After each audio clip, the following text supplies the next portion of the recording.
बोलो श्री प्राणनाथ प्यारे की जय। बोलो श्री सतगुरु महाराज की जय। पन्ना धाम की जय। सर्व सुंदर साथ की जय। आप सभी सुंदर साथ जी के धाम हृदय में विराजमान, शोभायमान, प्राण प्रियतम धाम दुल्हा राज रसिक, आपके नूरी कोमल चरणार बिंद में कोटान कोट प्रणाम विधार्जो जी। आज 91वां दिन, 91st डे परमहंस महाराज जी की बीतक चर्चा का।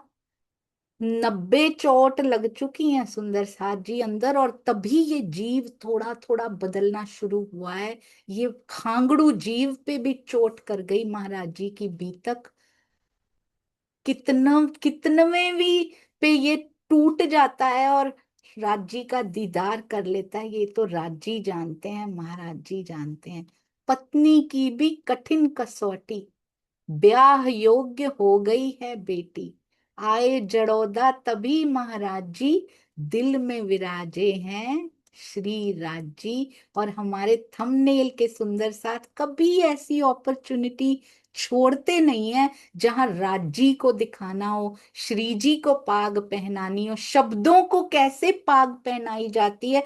पहले मुझे लगता था श्री जी, हक, श्री राज, अक्षरातीत शब्द आता है, पाग पहनी हुई बड़ी सुंदर लगती है, बड़ी सुंदर लगती है। पर अब पता चला, जब तक ये शब्द पाग नहीं पहनते, जब तक ज्ञानमय कलेवर का श्रृंगार हमारे अंदर नहीं उतरता, तब तक प्रेममय स्वरूप खड़ा नहीं हो सकता। इसीलिए वो शब्दों को भी श्रृंगार कर दिया करते हैं, बहुत सुंदर। और ऐसे लग रहा है ना सुंदर सा जी, जो अभी अभी फकीरी भेष हमने सुना था, वो यहाँ पे दिखाई दे रहा हो, ऐसा लग रहा है ना। गले में देखिए सुमर वो भी पहनी हुई है, कंठी जैसी भी, उसके बाद हार भी। वाह राजी, ये लंबा चोगा वाइट कलर का, श्वेत रंग का, यहाँ पे तिलक भी लगा हुआ। राजी कहते हैं लो सामने से ही देख लो मैं कैसा दिखाई दे रहा था तब।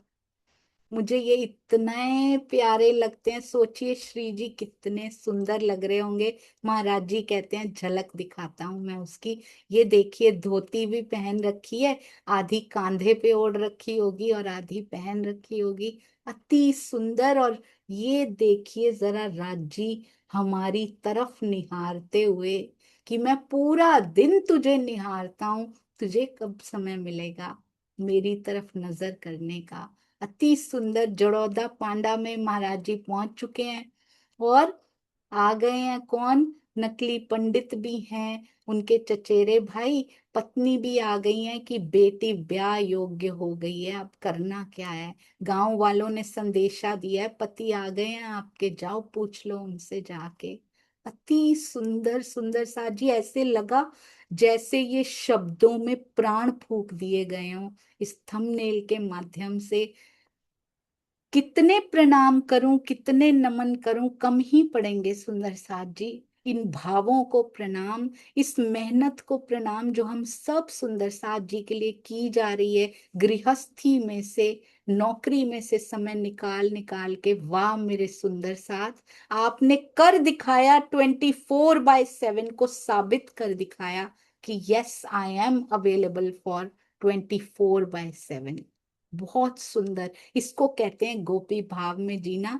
हमारे प्यारे महाराज जी और उनके आस पास ये जो वाइब्रेशंस बना भी दी जाती हैं, ये जो ऑरा, ये जो नूर का सागर, बहुत सुंदर। चरणों में कोटान कोट प्रणाम जी। मेरा दिल करता है ये स्वरूप ऐसे ही रहे और मैं बातें करती रहूं इनके साथ। महाराज जी पता है मुझे क्या चाहिए, मुझे दर्शन चाहिए, आप दिलवा दोगे ना। मेरा दिल करता है इनसे जब भी थंबनेल बन के आता है, मैं 5 मिनट तो महाराज जी को देख के लगता है पहले उनसे बातें कर लूं, बाद में देखेंगे। फिर इन पे नजर जाती है तो इनसे हटती नहीं है, तब तक आ जाता है प्लीज रिव्यू दीदी ठीक बना है। मैंने कहा मेरी अभी तक नजर ही नहीं गई, मैं बाद में बताऊंगी। बहुत सुंदर, अति सुंदर। भावों से भर जाता है हृदय ऐसी सेवाओं को देखकर। आइए चलते हैं। बहुत सुंदर महाराज जी का भजन, हमारी सुषमा जी। प्रणाम जी। प्रणाम जी दीदी, प्रेम प्रणाम जी सभी सुंदर साथ जी के श्री चरणों में, मेरे बड़े महाराज जी के श्री चरणों में, मेरे श्री जी के चरणों में। इतनी प्यारे श्रृंगार में कैसे सज रहे होंगे। प्रेम प्रणाम जी दीदी।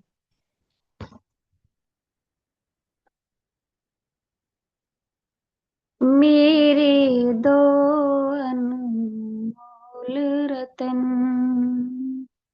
मेरे दो अनमोल रतन, श्री राम रतन और जागनी रतन,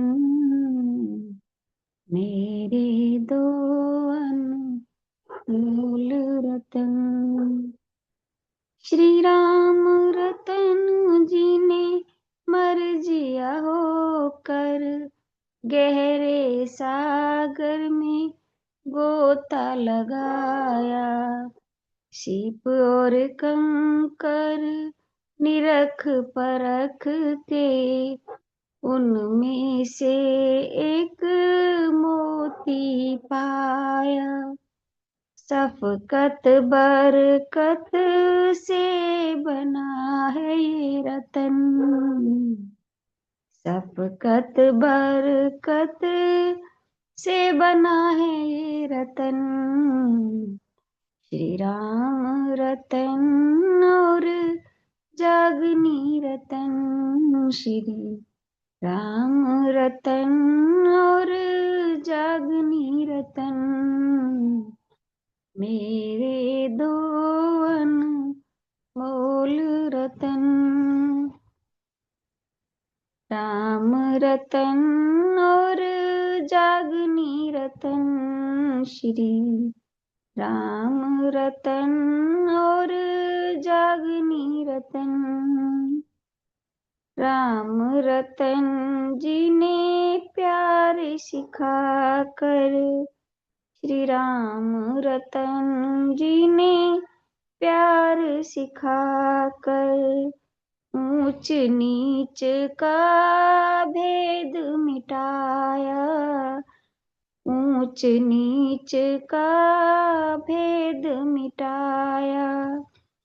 श्री जागनी रतन जी ने सेवा करके तन मन धन सब धनी पे लुटाया।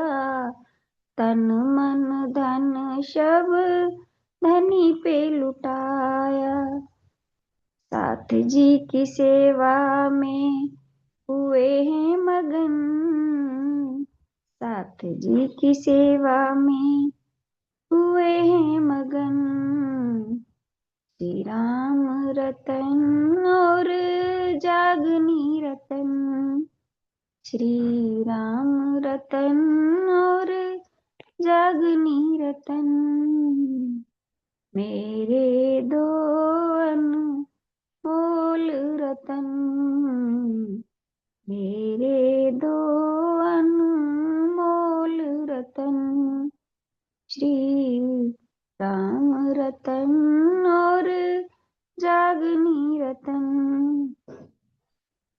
आदि के कदमों पर चल कर, आदि के कदमों पे चल कर जागनी रतन जी ने चल के दिखाया।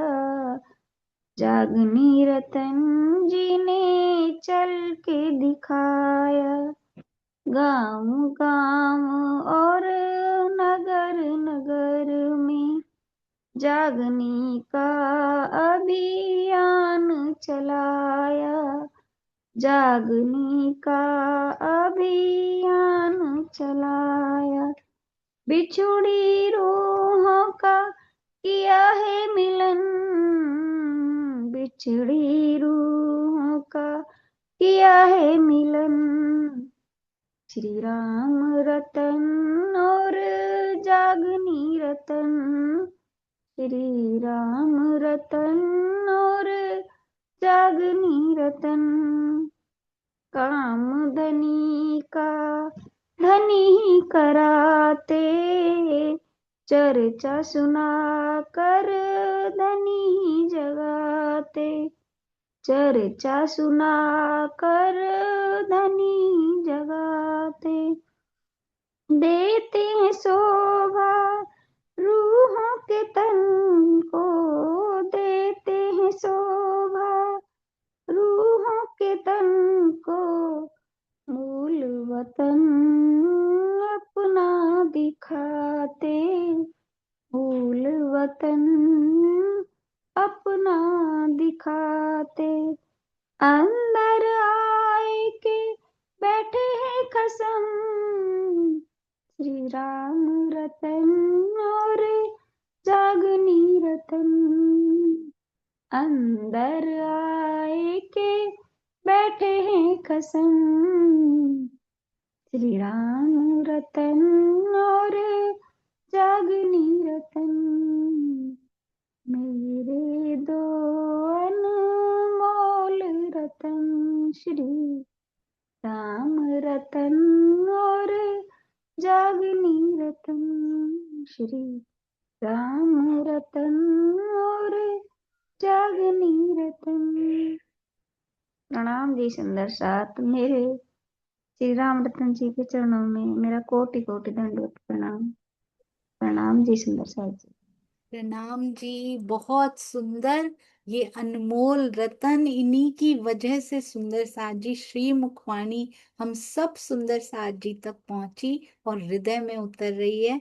कोटान कोट प्रणाम जी, इतना सुंदर सतगुरु के गुणों का गायन करने के लिए बहुत बहुत शुक्राना। प्रणाम जी, अति मीठा, अति प्यारा। आइए चलते हैं महाराज जी की अति सुंदर बीतक, जो हृदय में जब छू जाए तो पूरा का पूरा जीवन धीरे धीरे करके बदल जाए। बहुत ही सुंदर प्रसंग चल रहा है। कहते 7 साल के बाद हम घर वापस आए हैं, और क्या खींचा, क्या खींच रहा है अंदर से जो हम खींचे चले जा रहे हैं, क्योंकि हमें शिक्षा भी देनी है ना। सुंदर साथ जी कहते अनायास जा खड़े हुए हम। ऐसे था, ऐसे घोषित था जैसे मैं खत्म हो चुका हूं, मेरा तन अब है ही नहीं, मानो मुर्दा जी के उठ गया हो। जिसने सुना कहते पूरा हल्ला मच गया जड़ौदा गांव में। और महाराज जी कहाँ गए हैं? घर नहीं गए, जूड़ में गए हैं, वही जंगल में। और कहते हैं महाराज जी के पास आ रहे हैं भाग भाग के। हर एक मुंह पे महाराज जी की चर्चा है कि ये झंडू दत्त जी वापस आ गए। कहते हैं जन जन के मुंह पे यही आवाज है, ये तो अति उत्तम बात हो गई। क्यों अति उत्तम हो गई? अब अपनी बेटी की शादी अपने आप कर लेंगे, आप संभाले अपना काज। किया तो किसी ने भी नहीं था, परंतु जो एक गांव के ऊपर वो था ना कि इस गांव की बेटी अभी बैठी है तो अपने आप करेगा, क्योंकि खर्चा करने को कोई तैयार नहीं है। क्यों? क्योंकि लीला रचनी है।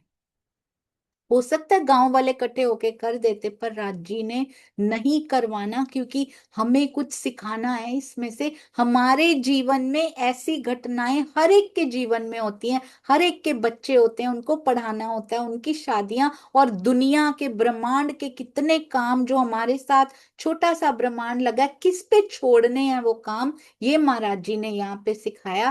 कहते हैं महाराज जी कहते हैं मेरे पास तो बस एक लंगोटी थी और एक कमली और एक कमंडल। फकीरी भेष सुना ना सुंदर साथ जी हमने अभी अभी। कहते हैं हमारे पास और कुछ ना झोली ना बटुआ, हमारे पास हमने कुछ संग में कभी लिए ही नहीं। क्योंकि नेपाल नरेश ने पूछा था ना सुंदर साथ जी कि इनको रुपए दे दो, कहते हैं हम रुपए लेके क्या करेंगे, हम अपने पास रुपये रखते ही नहीं, तो हमें रुपए मत दीजिए। बस वो जितने दिन वहां पे रहे, 3 दिन उनका बहुत ध्यान रखा गया था। दैट्स इट, उन्होंने कभी किसी से कुछ लिया ही नहीं। जिसने भूख पे विजय पाली, जिसने नींद पे विजय पाली, जिसको कपड़ों के नाम पे एक लंगोटी से जिसका गुजारा हो जाता है, उसको क्या चाहिए सुंदर साथ जी? वो कभी किसी से कुछ नहीं मांगते हैं। कहते हैं फूटी कौड़ी पल्ले नहीं है हमारे, फूटी कौड़ी एक कौड़ी भी। ओहो। कहते हैं किसी ने जाके पत्नी को खबर दे दी, खुश हो जाओ तुम्हारे भरतार आ गए, बटुआ भर देंगे तेरा, इतने सालों बाद आए हैं, कितना लेके आए होंगे, तेरा कारज सवार देंगे। जा दर्शन तो करके आ उनके। 7 साल के बाद आए हैं, जा मिल के आ और पूछ के आ कैसे शादी होगी। दर्शन से ही जच जाएगा, तुझे पता लग जाएगा कितना धन लेकर आए हैं। कहते हैं जो चचेरे भाई है ना गंगाराम, उनके मुख से निकल गया। एक चचेरे भाई हैं नकली पंडित, एक है गंगाराम जी। उनके मुख से क्या निकला, ब्याह व्याह क्या कराएगा ये तो खिचड़ी बनवाएगा, खिचड़ी रंधवाएगा। खिचड़ी सस्ती होती है ना सुंदर साजी, दाल चावल से खिचड़ी, क्या ये पकवान क्या कुछ खिलाएगा ये, क्या ब्याह करेगा बेटी का। इसके हालत तो देखो जरा, खिचड़ी बनवा के खिलवा देगा बस। और महाराज जी कहते हैं भाई साहब की ऐसी बात मैंने भी सुन ली थी, पर महाराज जी ने कुछ नहीं कहा। कहते हैं क्या कहते हम, हमारे पल्ले में कुछ था भी नहीं, पर महाराज जी चुप रहे सुंदर सा जी, नहीं तो कितना कुछ कह भी देते थे सबको, ज्ञान की बातें भी। कुछ नहीं कहा। कहते हैं ऐसे लगा बात नहीं है, ये एक चोट थी, पहले ही जख्म है कि बेटी की शादी कर नहीं सकता। नमक सा जैसे जख्म के पे किसी ने डाल दिया हो ना, सारा गांव हमारे बारे में बात कर रहा है, एक ऐसी चोट कि ये क्या कराएगा शादी, ये क्या खिलवाएगा। अब पत्नी ने भी सोचा कब तक शर्म करके मैं घर बैठी रहूं, आखिर तो जाना पड़ेगा। दर्शन करने की सोची पत्नी ने, जूड़ में मिलने पहुंच गई हैं। कितना कुछ सहन किया होगा सुंदर सा जी।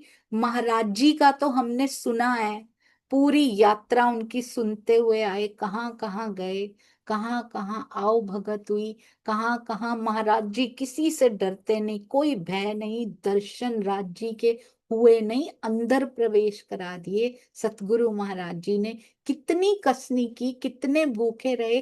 पत्नी यहाँ कितनी बार भूखी रही होगी वो हमें नहीं पता सुंदर सा जी। बच्चों को कितनी बार पानी ही पिला दिया होगा, जैसे महाराज जी याद है ना आटा गोल के पी जाया करते थे। गेहूं की जो बालियां गिरी रहती है ना खेतों में, दोनों भाई उन्हीं को उठा के कच्चा ही खा जाया करते थे।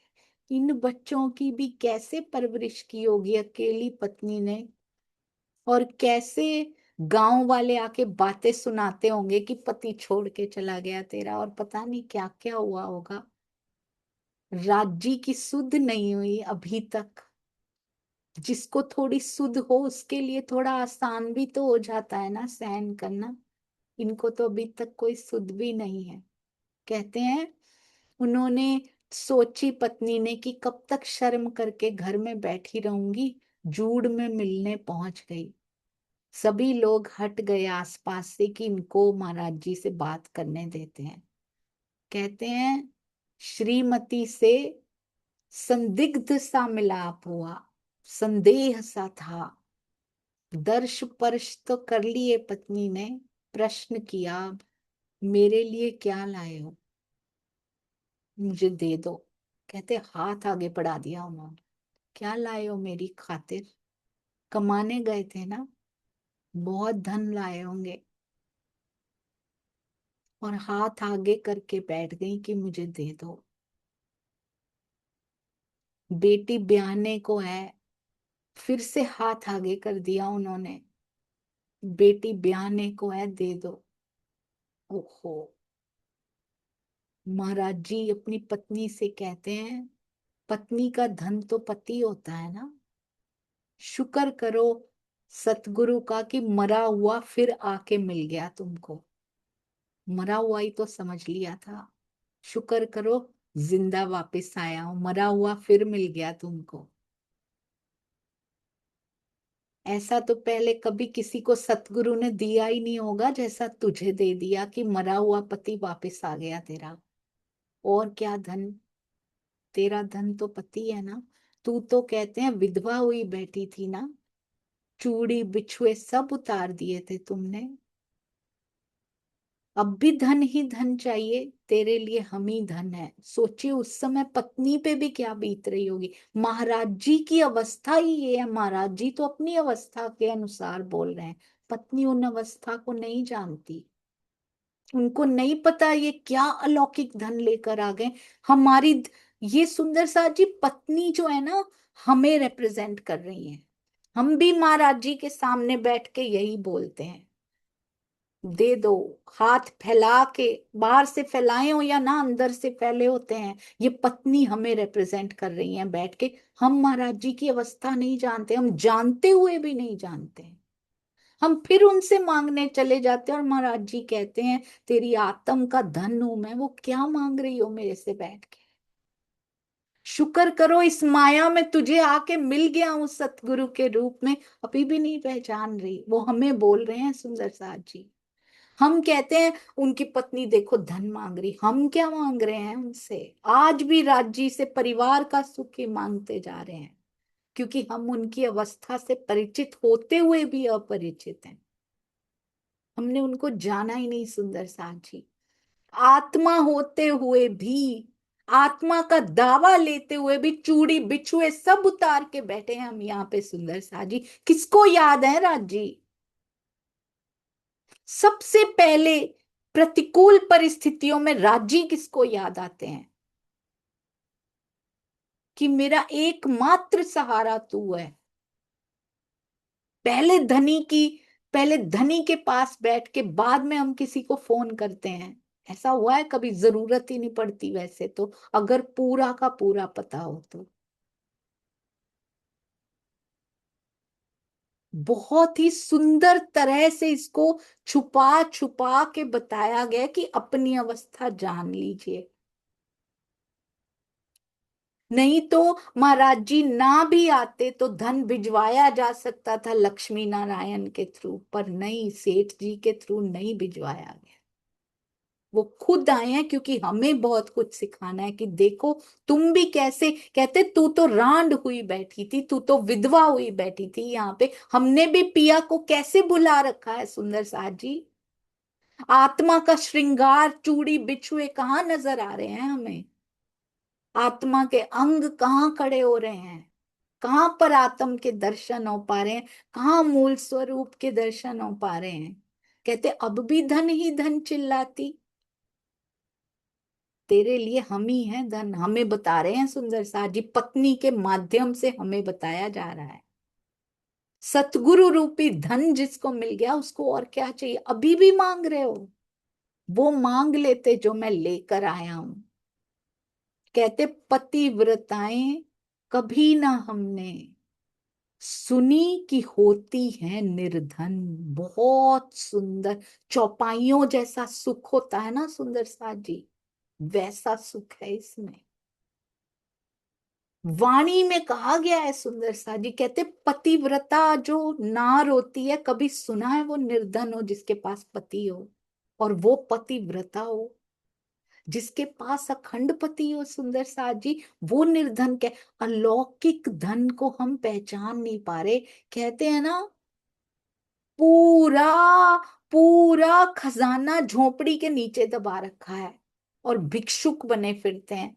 कहते हैं एक बार ना लाहौर में गणित के प्रोफेसर हुआ करते थे, तब इंडिया पाकिस्तान अलग नहीं हुआ था। तीर्थ राम, जब उनको बोध होने लगा ना अपने अंदर का और सन्यास ले लिया, उन्होंने राम तीर्थ बन गए। कहते हैं तीर्थ पीछे कर दिया, राम आगे कर दिया, राम तीर्थ। वो लिखते हैं बड़ा ही सुंदर। कहते एक चिड़िया है, दर्पण का उसका पूरा पिंजरा है, और चिड़िया के पैरों में एक फूल पड़ा है, और दर्पण में चारों तरफ वो दिखाई दे रहा है। वो चोंचे मार मार के अपनी चोंच को जख्मी करती जा रही है। उसको पगली को पता ही नहीं कि मेरे पैरों में पड़ा और मैं उसको ले सकती। अखंड सुख हमारे हृदय में पड़ा है सुंदर साथ जी, और हम सुखों के लिए चोंचे मार रहे हैं इधर उधर। यहाँ पे कभी किसी दर पे जाते हैं, राजी ये दे दो, राजी, घर पे बैठ के भी वही, सेवा पूजा में भी वही, और चाहे चितवन में बैठे हुए हैं तो भी यही ख्याल चलते रहते हैं। यहाँ के कभी मन कहाँ पहुंच जाता है, कभी कहाँ। अखंड सुख का धनी अंदर बैठा है, चोंच मार मार के लहू लुहान करते जा रहे हैं हम। जब बारी आएगी, जब पता लगेगा, तब तक उम्र जा चुकी होगी सुंदर साथ जी। इसको और बहुत ही सुंदर इसका एग्जाम्पल भी दिया गया है हमारी श्री बीतक साहब में। कहते हैं कुत्ता होता है ना, हड्डी को चूस चूस के सोचता है इसमें से आ रहा है रक्त, जबकि अपने दांतों में से रक्त ले लेके अंदर पीता रहता है। उम्र बीत जाती है इसी में, और ये विकार हमें चूस जाते हैं सुंदर साथ जी, हमारी उम्र को खा जाते हैं। ऐसा ना हो कि ये सांसें फिर ऐसे ही निकल जाएं। अब इसमें से स्वाद लेना कम करके जो हमारे शरीर का रक्त खा रहा है, हमारी ही उम्र को खा रहे हैं ये विकार, इसमें स्वाद लेना कम करके कहते हैं पतिव्रताएं कभी ना हमने सुनी की होती है निर्धन। बहुत बहुत सुंदर है। कहते घर में बैठ पगली, जाके सतगुरु सतगुरु कर।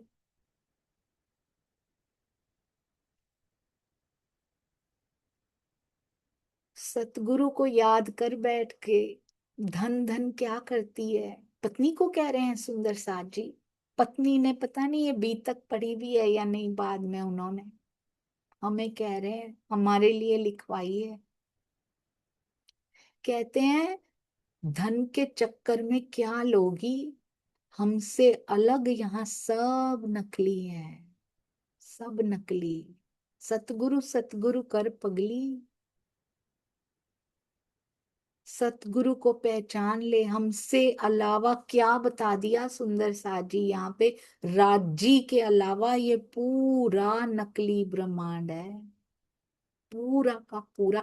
क्या ले लोगे यहाँ से, क्या कमा लेंगे, क्या क्या इकट्ठा कर लेंगे, क्या कर लेंगे, कितनी सुविधाएं, राज्य के अलावा सब नकली है। यहाँ पे कुछ नहीं असली जो सुख दे जाएगा या अखंड अनंत सुख दे जाएगा, कोई नहीं। स्वार्थ का सुख जब तक उनके काम आ रहे हैं ना सुंदर साथ जी, तब तक वो भी आगे से रिस्पॉन्ड कर रहा है ब्रह्मांड। एक बार काम आना बंद हो गए ना, स्वार्थ खत्म हो जाएगा।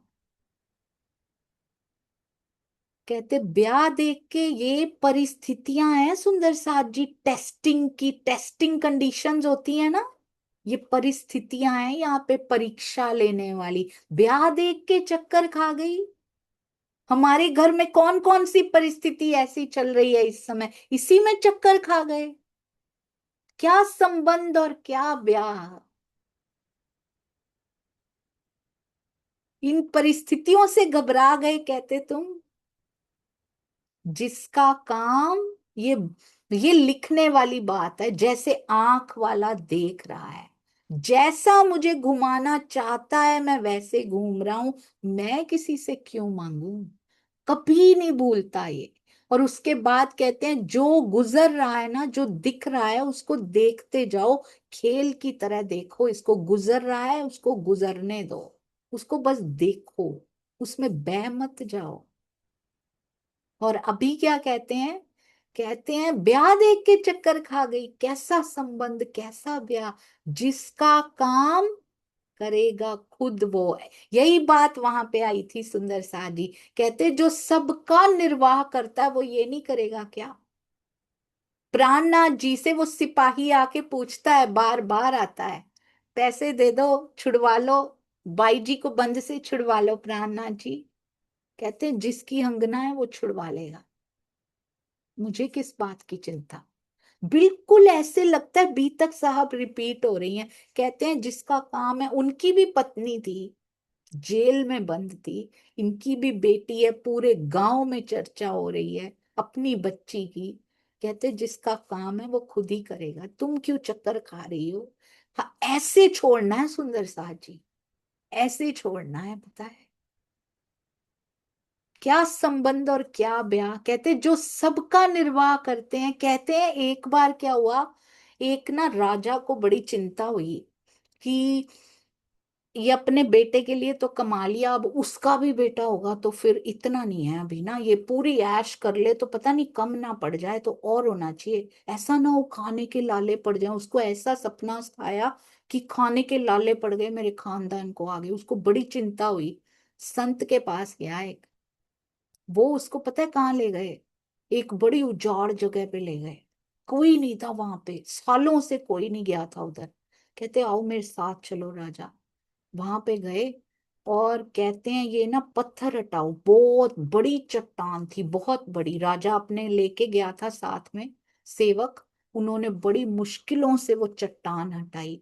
चट्टान के नीचे सालों से एक छोटा सा कीड़ा था, बड़ा ही छोटा सा, और वो जिंदा था।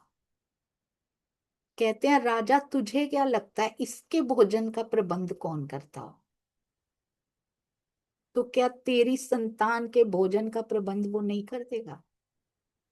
किस किस में अपना जीवन खो रहे हो? जिसका काम करेगा खुद वो, बिल्कुल चिंता नहीं करनी। आज हमारे माँ बाप हमारा जीवन बदल सकते हैं सुंदर सा जी, जो हम बदल देंगे अपने आने वाली पीढ़ी का हम बदल देंगे। हम किसी का जीवन नहीं बदल सकते। जिसने जिसके साथ जहां जितनी सांसें लेनी है उसको लेनी ही लेनी है। इस ऑफिस में काम करना लिखा है, लिखा ही है। जीवों के कार्मिक अकाउंट के आधार पे उसको नहीं बदला जा सकता। कुछ भी कर लीजिए उसको चेंज नहीं किया जा सकता, क्योंकि उनके पुराने अकाउंट्स हैं वो। जिनके साथ उनका ब्याह होना, पूरी जिंदगी जिन्होंने बितानी है, उनके साथ वो बदला नहीं जा सकता। और जैसे जैसे जो जो होना है वो वैसे वैसे होगा, क्योंकि जिसका काम है, जिसके अकाउंट्स हैं, वो कर लेगा। ये तो दुनिया के हो जाते हैं, तो हमारे नहीं होंगे क्या? सबका जो निर्वाह कर दे। ये कीड़ी चींटी के कहते, चींटी के पग नूपुर बांधे। चींटी के पैर में जरा घुंघरू बांध दो, चींटी खुद इतनी छोटी, घुंघरू कितना छोटा होगा।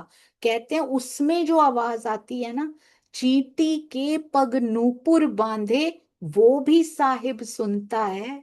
वो भी, उसको पता है कि पूरे ब्रह्मांड के कोलाहल में उसमें से क्या आवाज आ रही है। कितनी छोटी आवाज पे भी उसकी नजर है।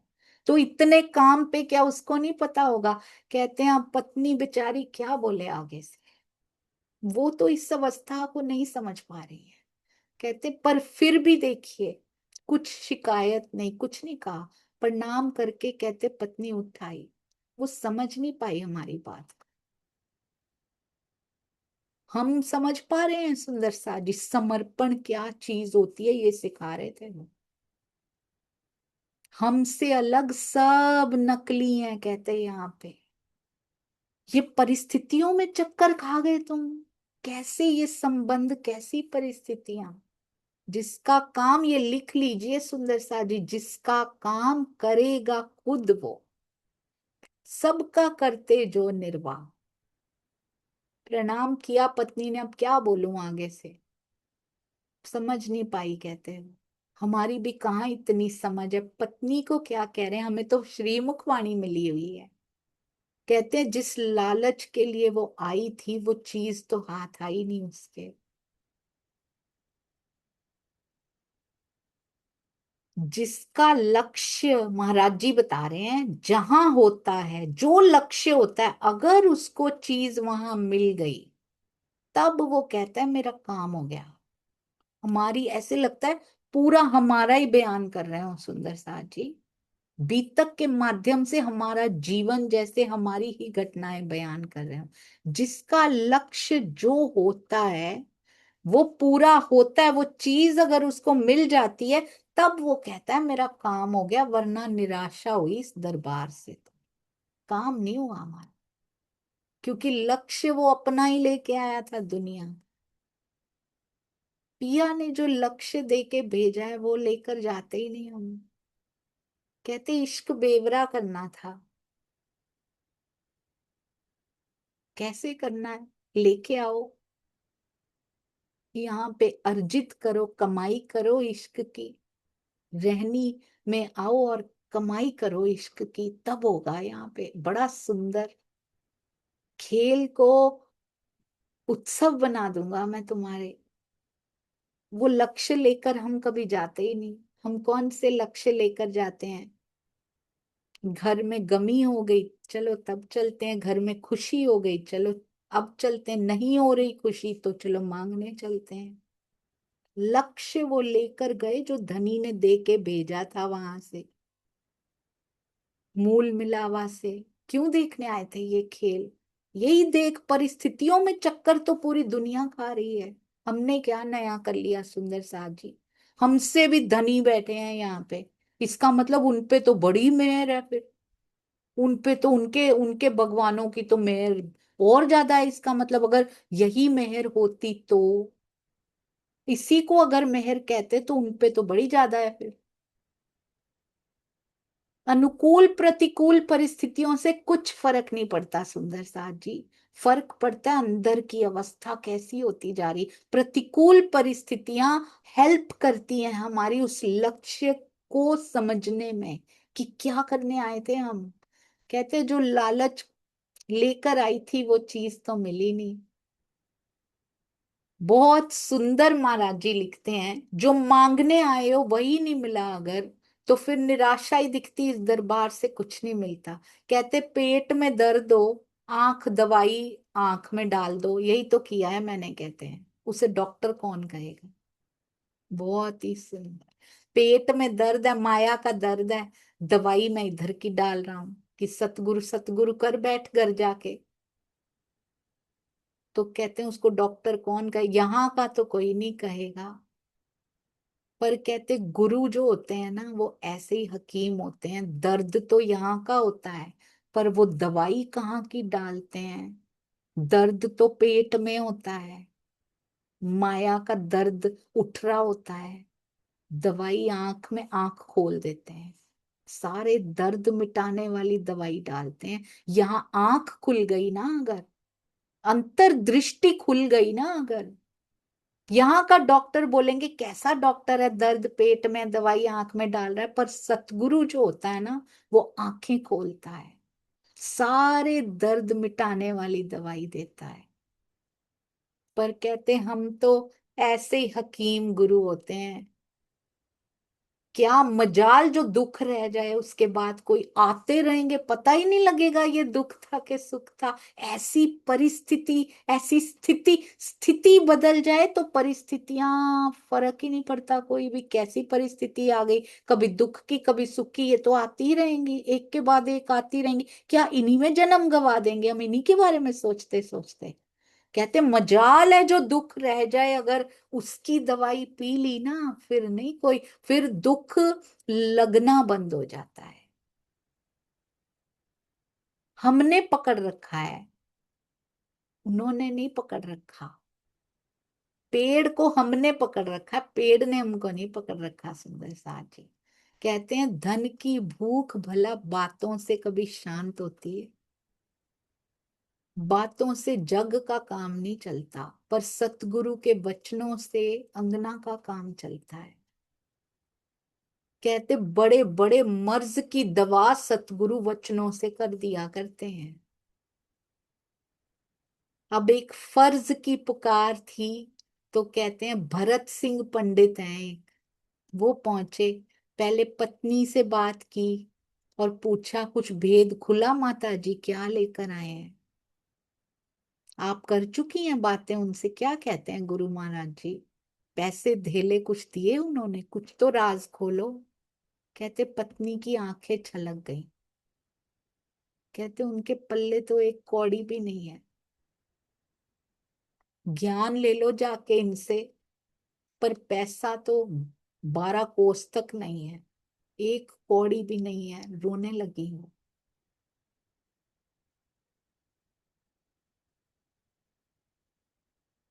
कहते हैं फकीर होके आके बैठे हैं, अब पूरा घर फकीर ही है अब हमारा। और कहते हैं जिसके बच्चे हैं उसको फिक्र होगा, ये उत्तर दिया उन्होंने, पत्नी बता रही है भरत सिंह जी को।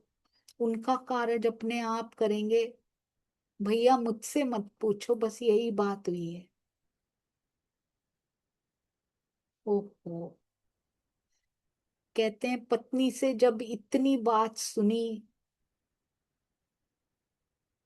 तो ऐसे लगा जैसे मजबूरी की चोट होती है ना, वो लग गई। कहते उधर कारज, शादी रखी पड़ी है, ब्याह रखा पड़ा है उस लड़के के साथ, कैसे होगी। आती जा रही है तिथि, सर पे आती जा रही है। भरत सिंह जी ने सोचा महाराज जी से मिलते हैं, मिलने की सोची। कहते हैं कारज सिर पे चढ़ा बैठा है, ये जिस समय अकेले हो ना तब मिलूंगा। मौके की ताक में बैठे रहे कि कब अकेले होते हैं तब मैं मिलूं। पूरा दिन भीड़ लगी रहती है, पूरा दिन वो वेट करते रहे। आधी रात्रि बीत गई तब अकेले हुए महाराज जी। कहते तब आए वो मिलने के लिए और चर्चा की, महाराज जी कैसे करना है। लड़की शादी को बैठी है, बताओ तो सही करनी कैसे है, काम आपका है आप करेंगे। तो महाराज जी ने कहा भाई करो ब्याह, रखो ब्याह करो, जो होना है हर हालत में होकर रहेगा, उसके लिए देर ना करो, रख दो ब्याह। तो बोलते चिट्ठी दे दे फिर, मतलब डेट डेट निकालने की चिट्ठी दे दे वर पक्ष वालों को भी। महाराज जी ने कहा बिल्कुल दे दो। तो फिर उन्होंने कहा खर्चा कैसे होएगा, कैसे होवेगी खर्चे की। महाराज जी कहते पगलो जिसका काम है वो खुद ही करेगा, दूसरा थोड़ी कर सकता है कोई। कितने निश्चिंत हैं सुंदर सा जी। कहना बहुत आसान है, हमारे घर में ऐसी सिचुएशन हो तो पता लगेगा। क्या सिखा रहे हैं, समर्पण कैसे किया जाता है ये सिखा रहे हैं। केवल ब्याह नहीं, हमारे घर में माया में संसार में ऐसी परिस्थितियां बनती ही रहती हैं, उसमें कैसे कमल की तरह खिले रहना है ये सिखा रहे हैं महाराज जी सुंदर सा जी। कहते जिसका काम है, सुंदर सा जी हर बात में यही कही है, जिसकी स्क्रिप्ट है वो जाने, हमें क्या पता, उसको पता है। कहते हर हालत में होना ही है, दे दो दे दो चिट्ठी दे दो। खर्चा कैसे होएगा, कहते कोई नहीं कर सकता, वो खुद ही करेगा।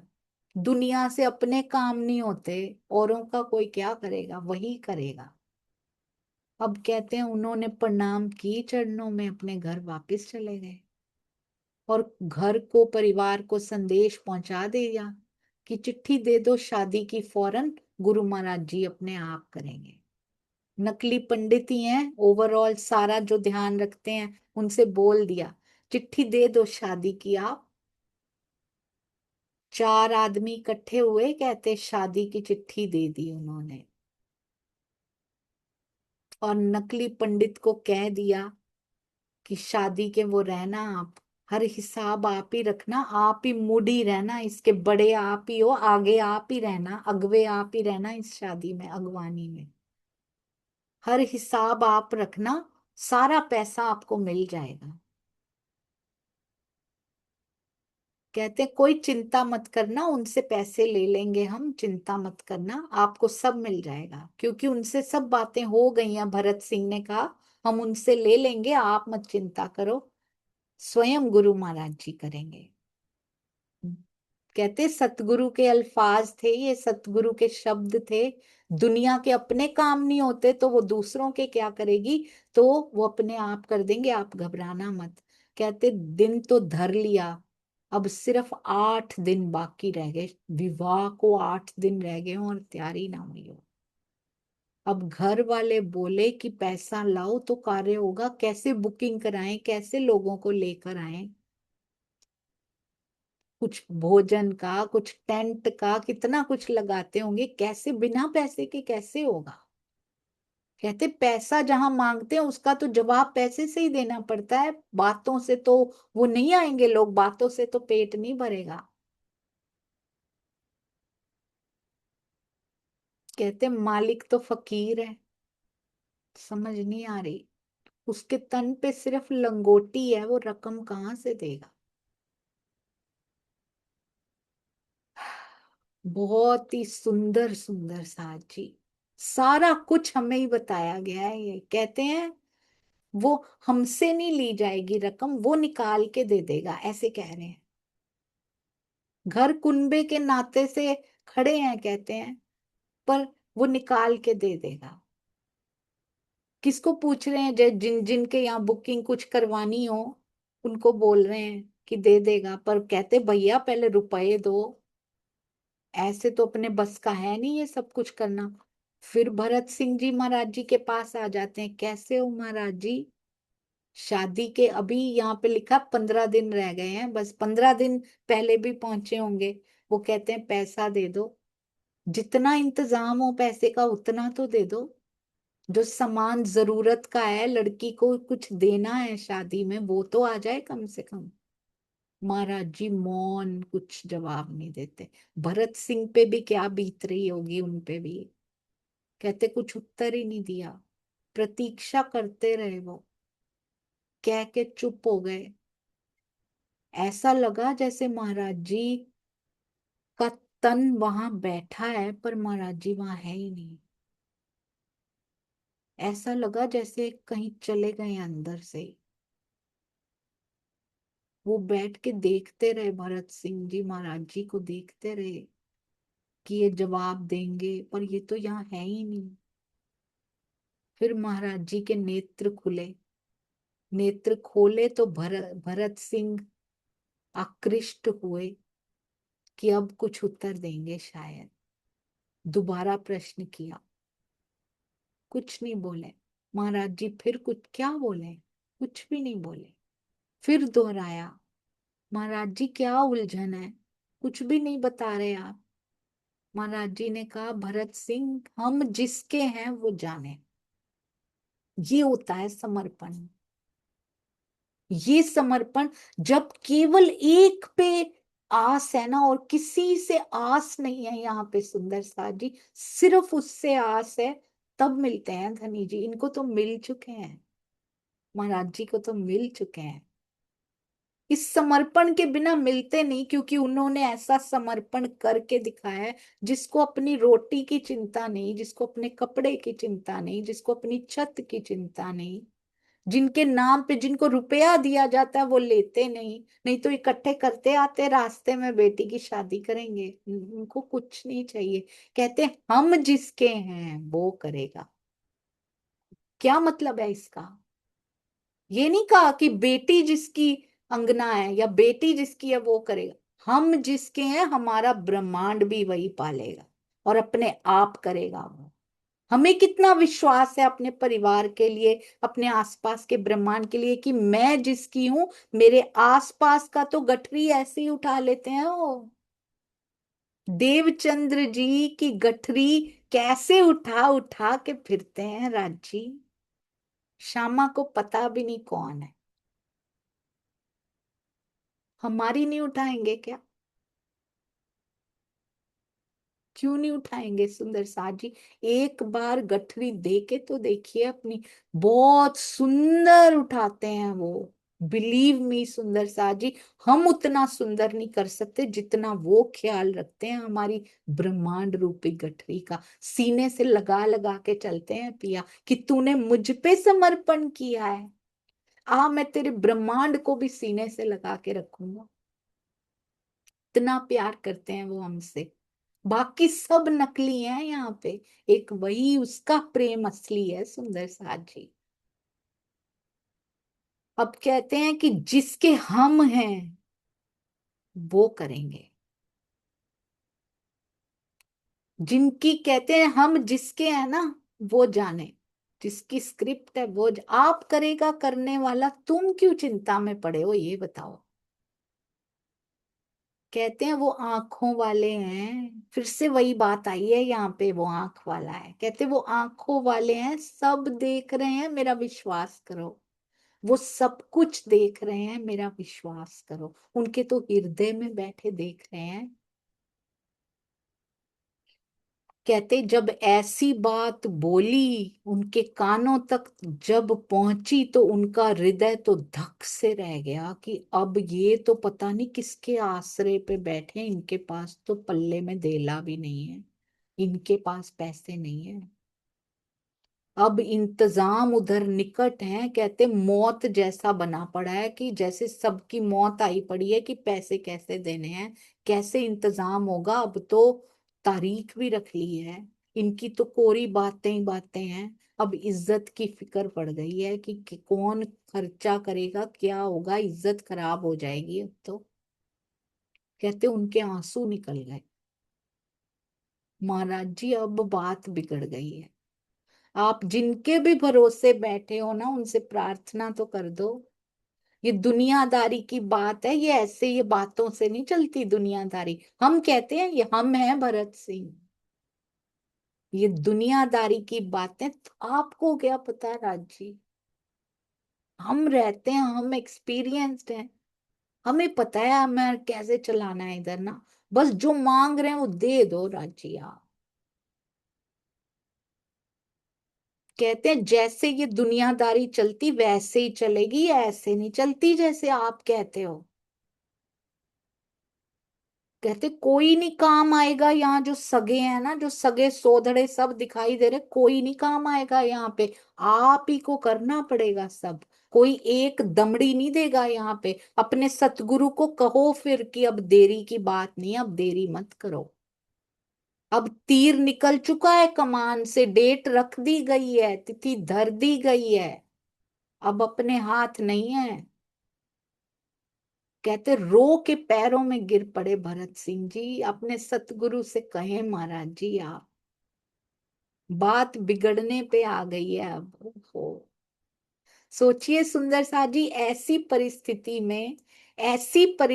में हक चलाए चल ही, हक बैठाए रहे बैठ, सोवे उठावे सब हक, नहीं हुक्म आड़े कोई ऐठ, हक चलाए चल ही। हमने पढ़ तो ली है चौपाइयां, सुनी भी हैं। ये होता है जीवन में उतार, एक बात सीखी, आंख वाला देख रहा है, उसको ऐसे पी लिया कि पूरा जीवन सुंदर सा जी उस एक बात के अकॉर्डिंगली चल गया। हमने सारी चौपाइयां पढ़ लें, हमारी एक चौपाई नहीं उतर पा रही, उसका चरण, उसकी मात्रा, उसकी बिंदी घुल के अंदर नहीं जा पा रही, जीवन बदल नहीं पाया, तो क्या फायदा हुआ। दुनिया को क्या दिखा रहे हैं हम खुद ही ऐसे हैं तो क्या, वो भी ऐसे ही हैं, हम भी ऐसे ही हैं, व्यवहार तो सेम ही है ना। क्या डिफरेंस, क्या प्रेम की ध्वजा दिखाई देते हैं हम उस रथी की। अक्षरातीत जो रथी है उसकी प्रेम की ध्वजा जैसे लक्षण दिखाई देते हैं हमारे अंदर, जिसको सुहागनियों के लक्षण कहे जाता है। धर्म के लक्षण तक दिखाई नहीं देते सुंदर सा जी। सतगुरु पे कैसे वार दिया है उन्होंने। वाह राजी वाह, बहुत सुंदर। क्या क्या हमको सिखाना था, इसीलिए ये घटना की है, नहीं तो पहुंचा देते, सारा कुछ पहुंचा देते, लक्ष्मी नारायण जी नहीं तो देना था। पिया की नगरी परम अति सुंदर, जहाँ कोई आए न जावे, चांद सूरज जहाँ पवन न पानी, कौ संदेश पहुँचावे, कौ संदेश पहुँचावे, दर्द ये पिया को सुनावे, नहरवा हमको ना भावे। नहरवा होता है ये, मायका हमें अच्छा नहीं लगता पिया, अब ले चलो साथ में। बिन सतगुरु अपना नहीं कोई, जो ये राह बतावे, आगे चलूं पर पंथ ना सूझे, बिरहा जोर जरावे, बिरहा जोर जरावे, दर्द ये पिया को सुनावे, नहरवा हमको ना भावे।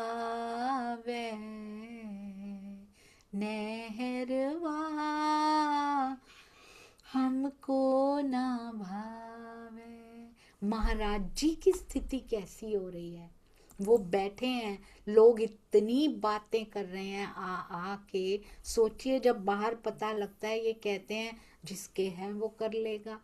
प्रैक्टिकली सोचिए सुंदर साथ जी महाराज जी के बारे में क्या क्या बातें कर रहे हैं, पर उनको कोई फिक्र नहीं, कोई फर्क नहीं। क्या हम ऐसा कर पाते हैं अपने जीवन में? आगे ऐसे करने की कोशिश करेंगे? कैसी भी परिस्थिति बने, जिसके हम हैं वो संभालेंगे। अपनी तरफ से कुछ बुरा काम नहीं करना, फिर नहीं कहना हो कि वो संभालेंगे। उन्होंने बुरा करने को कहा नहीं है। अगर उसके रास्ते पे चलते चलते ये परिस्थितियां आती हैं, तो खुश होके स्वीकार कैसे करना, ये महाराज जी ने सिखाया हमें।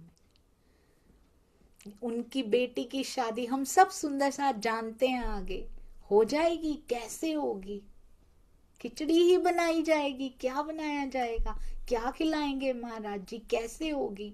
जो पहली बार सुन रहे हो, एक गांव, आसपास के सारे गांव खाएंगे आके सुंदर साथ जी।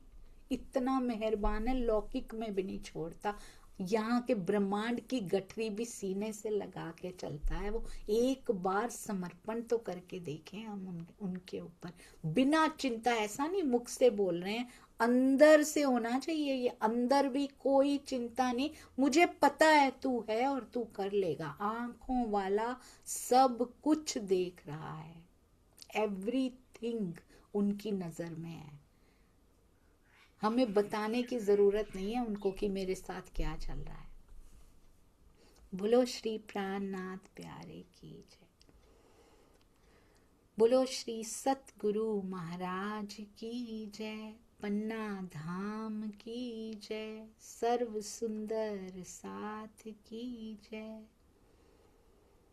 महाराज जी ने कुछ नहीं कहा, आज से हम भी प्रण करें, यहाँ का कुछ नहीं मांगेंगे। आपके हैं, आप जानो, तेरी स्क्रिप्ट है, तू जाने। ये बच्चे हमारे बाद में बने हैं सुंदर साथ जी, उनमें आत्म है तो तेरी आत्म पहले है। वो तुम अपने आप निपटो भाई आपस में, वो ध्यान रख लेंगे। प्रणाम जी सुंदर साथ जी। भूल चूक के लिए कृपया क्षमा करते जाइएगा। प्रणाम जी।